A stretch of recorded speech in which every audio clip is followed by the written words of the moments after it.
In this video, we're going to review the Unagi Model 1 Voyager Electric Scooter. We're going to unbox, assemble, go over the controls and app, test the acceleration, max speed, brakes, hill capability, and review the e-scooter.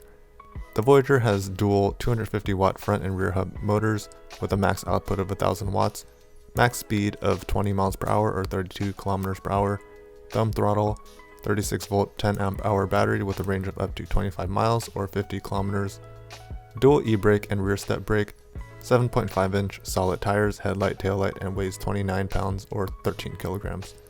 Additional specs can be found in the description section below.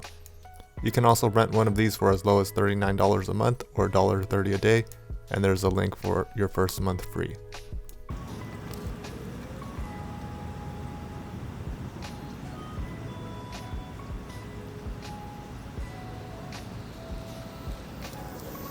This is the Unagi website, and if you look at the products, there's two available. There's the Model 1 Voyager and the Model 1 Classic.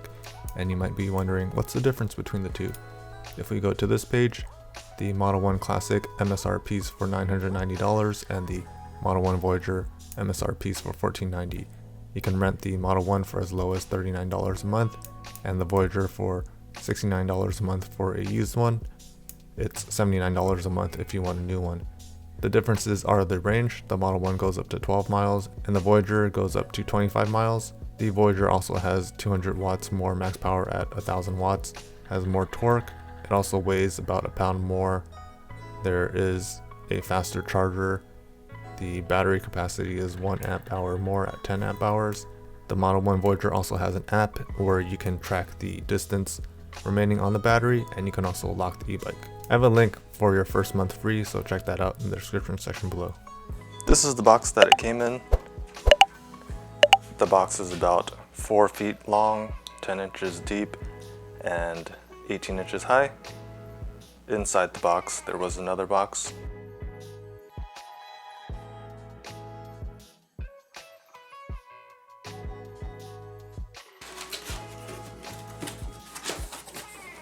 Right here we have the unboxing instructions. Take the box out of the other box, take the scooter out, unfold the stem and attach the latch, stand it up, put on the screws for the handlebar, and then download the app.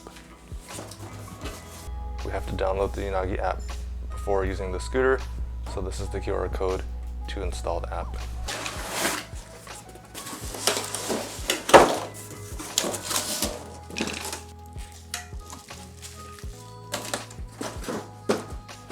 Let's take a look inside this box. Inside we have the QR code to download the app again. There's a piece of thin foam to protect the handlebar.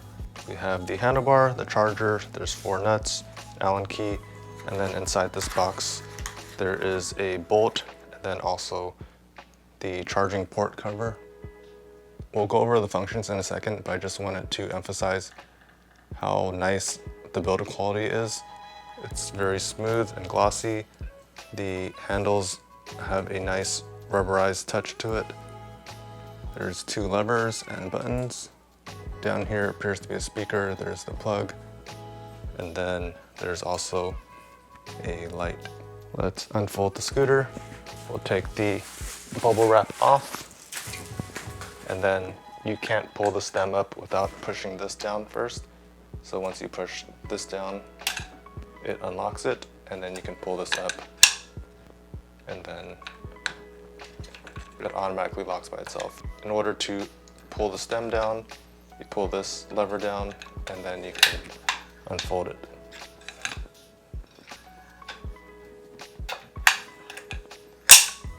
Looking at the handlebar, there is 4 pins, and there's a groove on one side of the connector. The connector can only go in one direction, and then we can twist it to lock it.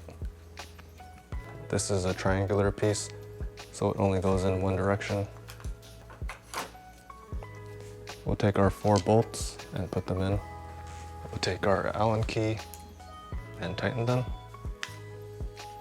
And then we'll finish tightening them. I'm going to download the app by scanning the QR code on the cardboard. And it brings us to the Unagi Model 1 app. I've already downloaded it, so let's get it open. Need to log in. I'm going to enter my phone number. I need to enter the verification number. I'll let it use Bluetooth. I need to turn this on, and then it found the Unagi.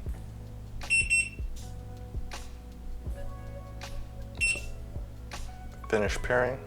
I will not allow notifications. It's connected.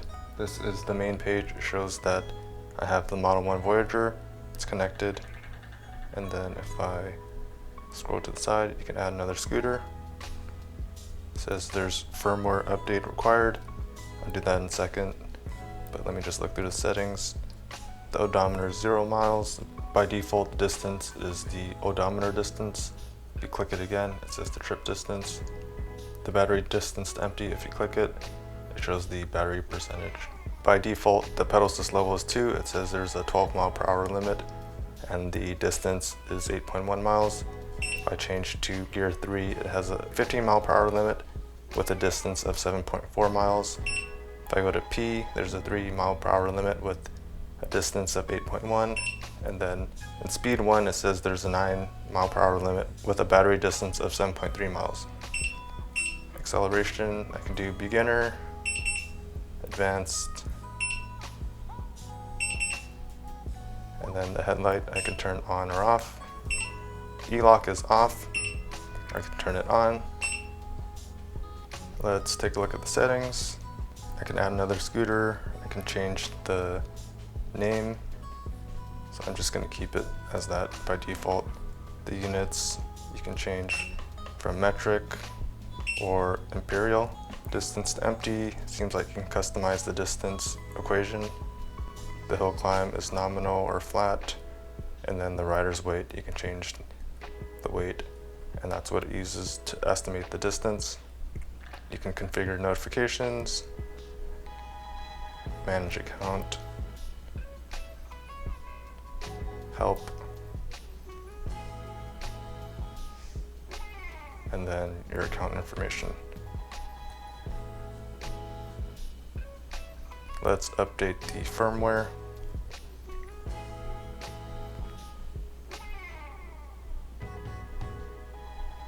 The update is complete. It's restarting the scooter. I can return to the main menu. I noticed that after the firmware update, there was another setting here for horn frequency, and you can change the horn frequency. This is what it sounds like. 2,550 hertz is the lowest.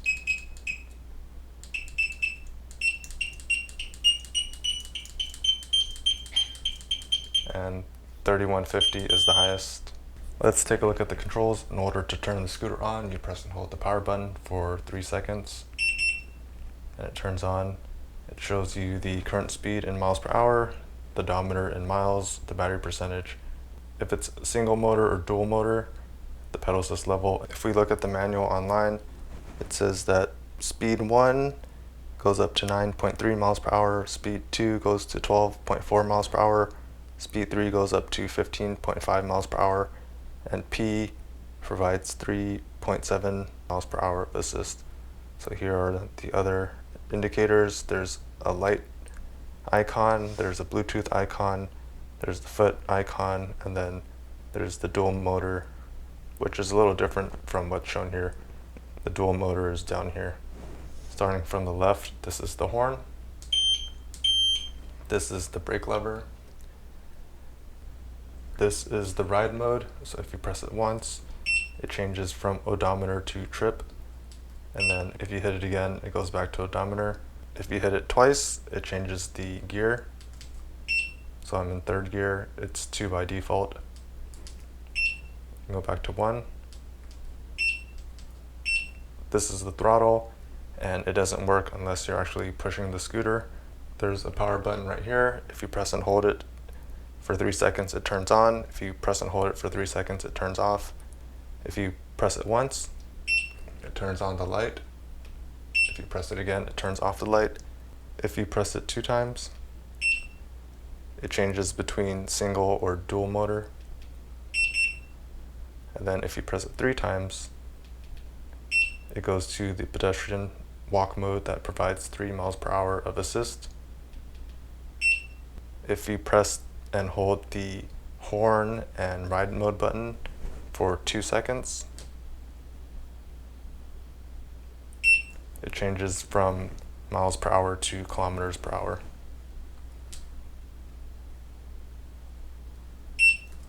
In order to unlock the max speed of 20 miles per hour, we need to press and hold the brake and throttle levers while pressing the power button 10 times. And you'll hear 2 beeps. And then to turn it off, you press and hold the power button. The charging port is on the left side in the back. You pull this off, and the cover that it came with is actually a spare in case you lose or damage that one. Let's plug this in here. I'll plug the other end into the outlet. The brick is red, and once it's fully charged, it'll turn green.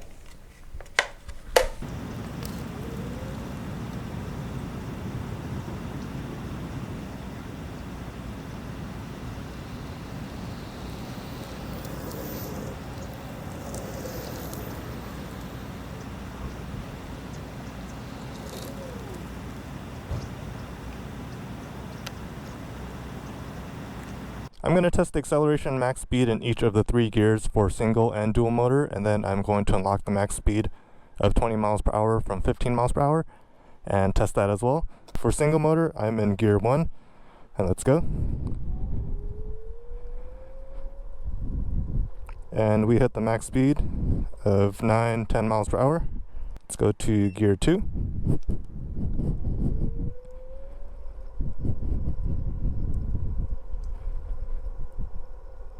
And we hit 12-13 miles per hour. Gear 3.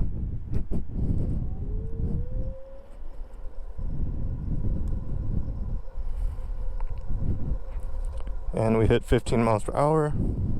In order to unlock the max speed of 20 miles per hour, we need to press and hold the brake and throttle levers while pressing the power button 10 times. And you'll hear 2 beeps.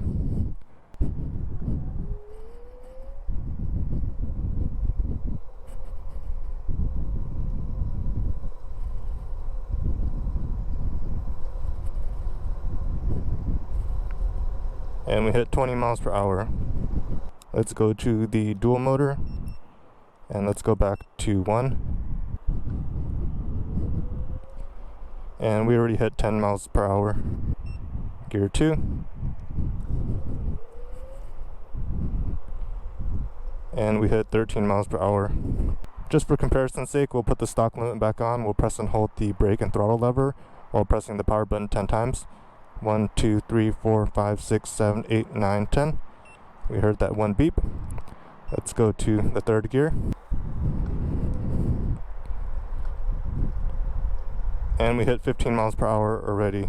Let's unlock the max speed again. We heard the 2 beeps, and let's go.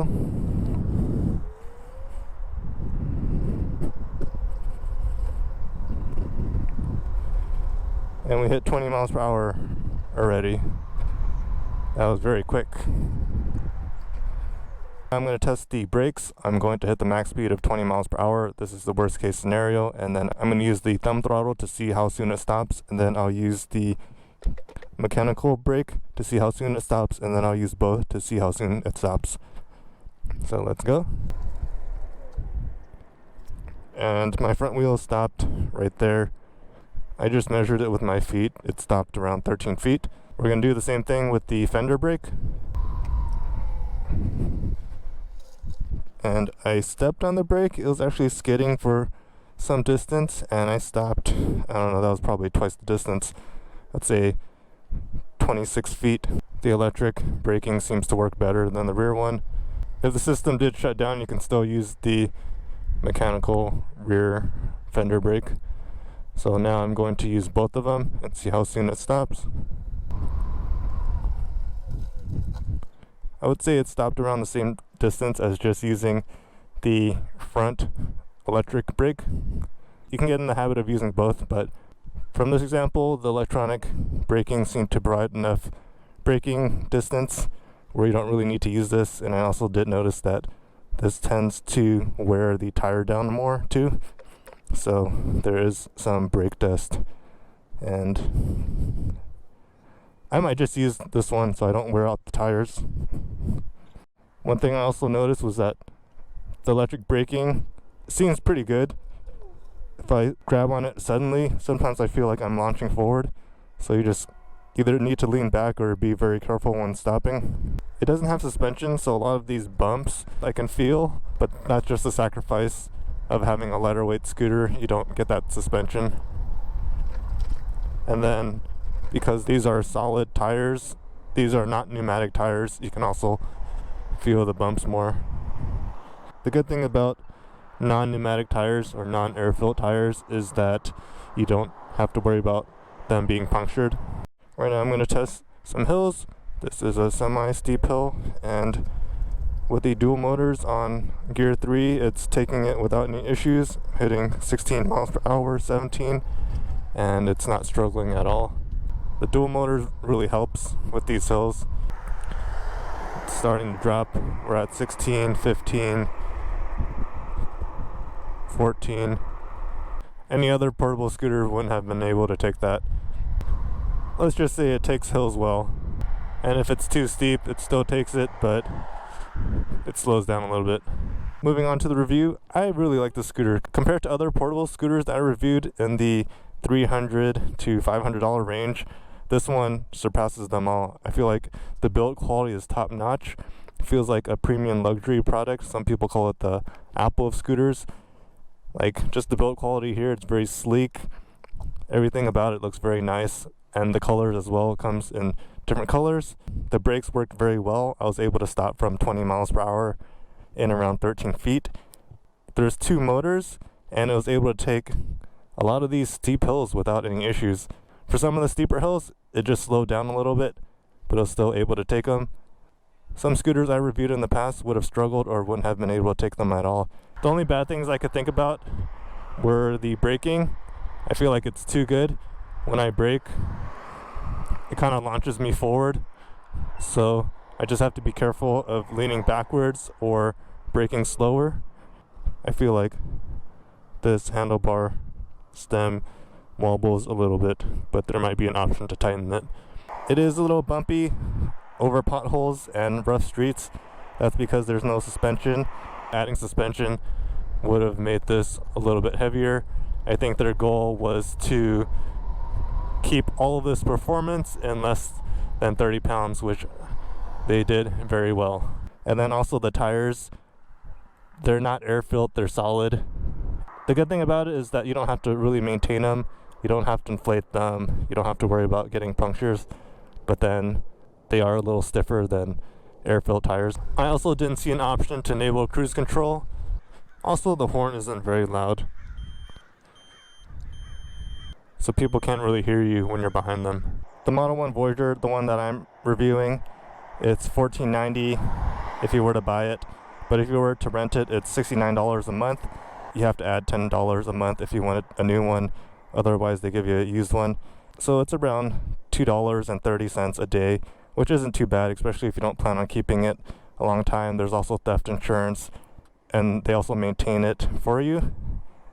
If that's too expensive for you, they also have the classic version, which you can rent it for $39 a month, which is like $1.30 a day. If you're gonna ride it for more than 21 months, then it's better just to buy it. The difference between the two, the one classic goes up to 12 miles. This one goes up to 25 miles. I think this one also has a mobile app, which you can see how much range you have left. They both have the same power, except the max power, the Voyager has 1,000 watts. It also has more torque, and it weighs about a pound more. Please like this video if you found it helpful. If you have any questions or comments, leave them in the comment section below. And if you want to see more videos like this, please subscribe to my channel. So thank you guys for watching, and take care.